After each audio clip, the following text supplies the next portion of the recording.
할렐루야. 말씀으로 하루를 여는 7월 29일 화요일 삼천교회 아침 묵상입니다. 오늘 말씀은 에스겔 25장 7절 말씀입니다. 그런즉 내가 손을 내 위에 펴서 너를 다른 민족에게 넘겨주어 노략을 당하게 하며 너를 만민 중에서 끊어버리며 너를 여러 나라 가운데서 패망하게 하여 멸하리니 내가 주 여호와인 줄 너희가 알리라 하셨다 하라. 아멘. 에스겔서는 48장까지 있습니다. 이제 우리가 중간쯤 읽은 거예요. 에스겔은 바벨론에서 아직 남유다가 완전히 멸망하기 전에 사역했던 예언자라고 말씀드렸습니다. 상상만 해보아도 먼 유배지에서 중국의 멸망을 예언하고 또 그것이 성취되는 모습을 보았던 비운의 에스겔은 심한 아픔이 있었겠죠. 그 장면이 에스겔 24장에 고스란히 담겨 있습니다. 예언자의 숙명이랄까요? 하나님은 바벨론이 예루살렘을 함락할 것이라는 예언과 더불어서 에스겔의 아내가 죽음을 맞이할 것을 알리십니다. 그런데 하나님의 명령은 다소 당혹스럽습니다. 아내의 죽음을 슬퍼하지도 말고 눈물을 흘리지도 말라고 하십니다. 그것이 유다 백성들이 겪을 예루살렘의 멸망을 예고하는 상징적인 사건이 됩니다. 에스겔이 그랬던 것처럼 백성들도 애국하고 눈물을 흘릴 겨를조차 없을 것이라는 말씀이죠.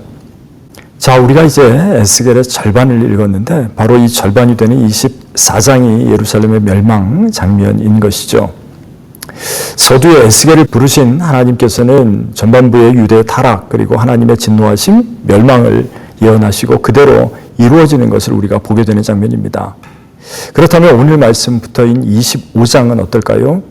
그렇습니다. 이제 망해버린 유다를 회복시키시려는 하나님의 계획과 약속의 말씀을 담고 있는 후반부입니다.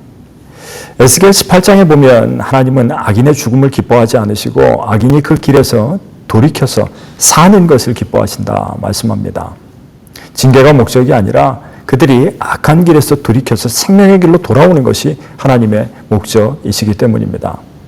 그리고 그것은 결국 예수 그리스도의 구원, 십자가와 이어질 수밖에 없는 것입니다. 아무튼 오늘 읽는 25장부터는 유대의 회복과 새 언약에 관해서 에스겔을 통해서 말씀하고 있는 겁니다.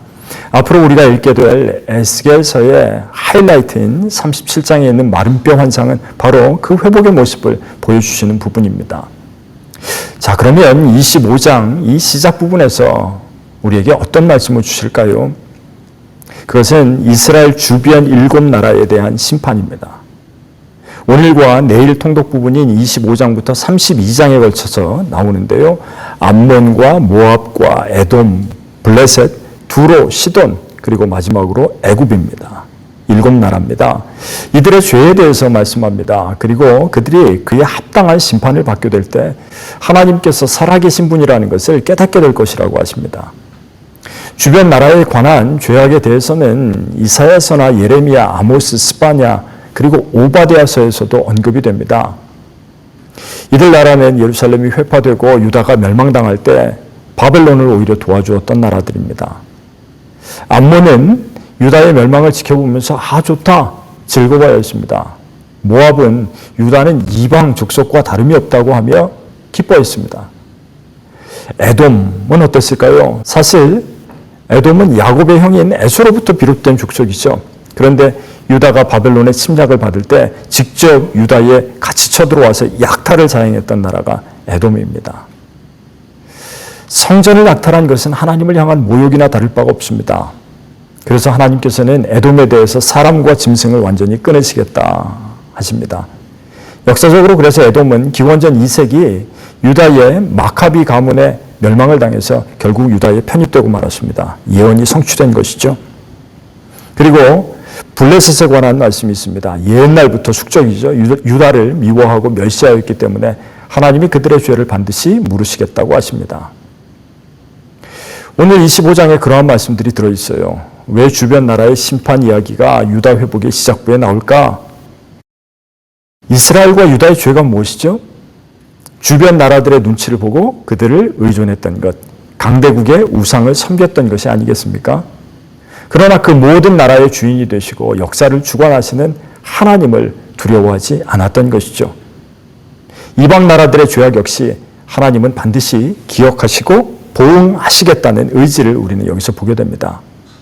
회복과 소망의 말씀을 시작하시면서 반드시 선행되어야 할 하나님에 대한 믿음을 요청하고 계십니다. 오늘 하나님만이 만유의 주심을 인정하는 저와 여러분들 되시기를 주님의 이름으로 간절히 축원합니다. 기도하겠습니다. 하나님 아버지, 에스겔서를 통해 역사의 주관자가 오직 주님이심을 깨닫게 하시니 감사합니다. 우리가 때로는 세상의 눈치를 보고 주변의 환경에 의지하며 흔들릴 때가 많지만 오늘 말씀을 통해 모든 나라와 모든 세대 위에 오직 하나님만이 참된 주관자이심을 고백합니다. 우리 삶에 닥치는 어려움과 심판조차도 회복을 향한 하나님의 계획 안에 있음을 믿게 하시고 주님의 손길을 신뢰하며 믿음으로 나아가게 하옵소서. 우리 주 예수 그리스도의 이름으로 기도드리옵나이다. 아멘.